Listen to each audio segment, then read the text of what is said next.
आगरा में जिस तरह से इंसानियत मानवता के साथ खिलवाड़ करके लोगों को जहरीली दवाएं, नकली दवाएं बेचने वाले उद्योगपति मानसू अग्रवाल गिरफ्तार किए गए, उसके बाद में लगातार जनमानस की आवाज उठ रही है उनके खिलाफ। तो इसी तहत आज हमारे साथ भारतीय जनता पार्टी एवं राज्यसभा सांसद आदरणीय नवीन जैन जी हमारे साथ। जनता क्या कुछ कहना चाहेंगे जिस तरह से जनपद आगरा में कमलनाथ नगर एक स्वस्थ, स्वच्छ, आर्थिक, सामाजिक रूप दृष्टि से देखा जाता है, लेकिन जिस तरह से दवा माफिया, नकली दवा माफिया मानसू अग्रवाल जिस तरह से पकड़े गए, उनके यहाँ छापे पड़े और करोड़ों का उनके पास नकली दवाओं का जखीरा मिला, क्या कुछ कहना चाहेंगे इस प्रकरण को लेकर के? क्या लगता है कि इंसानियत मानवता कमलनाथ नगर में से जा रही है क्या?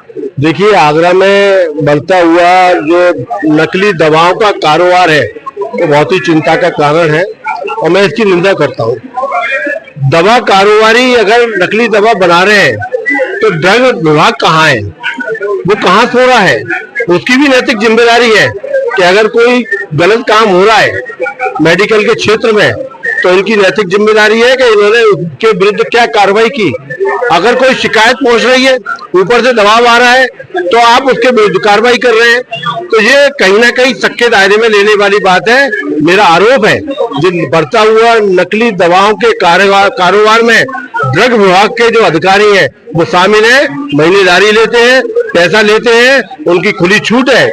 क्या कारण है? इतना बड़ा कारोबार इतने लंबे समय से चल रहा है और फल फूल रहा है। आगरे के प्रशासन लोग बैठे हुए हैं, शांत बैठे हुए हैं। और मैंने माननीय प्रधानमंत्री जी को भी पत्र लिखा है, मुख्यमंत्री जी को पत्र लिखा है कि बढ़ता हुआ जो नकली दवाओं का कारोबार है इसकी कमर तोड़नी पड़ेगी, इनको चोट पहुंचानी पड़ेगी। इनके जो पीछे जो लोग हैं, चाहे वो अधिकारी है चाहे कोई भी व्यक्ति है, उनके विरुद्ध कार्रवाई होनी चाहिए। मैंने सीबीआई जांच के लिए भी पत्र लिखा है। क्या कुछ कहना चाह रहे हैं कि केवल ये जो होगी इसमें भी पुरानी जैसे छापे पड़ते थे दवा व्यापारियों पर, उसके बाद में उसे टालम टोल कर दिया जाता था? क्या लगता है इस सरकार, भारतीय जनता पार्टी सरकार जो योगी जी की सरकार है, इसमें भी इस तरह का गोलमाल होगा क्या? देखिए, भारतीय जनता पार्टी की सरकार प्रदेश में है और केंद्र में भी है।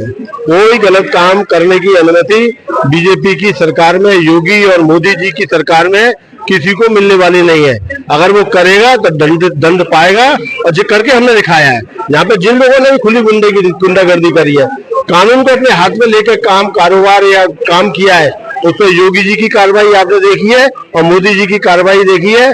आगरा के अंदर जो घृणित काम किया है, जीवन के साथ जो खिलवाड़ कर रहे हैं, इन लोगों के विरुद्ध तो ऐसी कार्रवाई होनी चाहिए कि आने वाला समय में कोई व्यक्ति नकली दवा बनाने की हिम्मत नहीं करता। क्या एक अगर कानून से हटकर के कहा जाए तो आप कैसी ऐसी सजा होनी चाहिए जो ऐसे लोगों के लिए बनाई जाए? नहीं, जो सजा का प्राविधान बाबा भीमराव अम्बेडकर जी ने एक कानून बनाया हुआ है, बाबा साहब ने वो कानून बनाया है, और जो व्यक्ति जिन जैसा जुर्म करते हैं, कानून को तोड़ते हैं, उनको सजा देने का काम हमारे संविधान में है। उस संविधान के तहत उनके विरुद्ध कार्रवाई होनी चाहिए।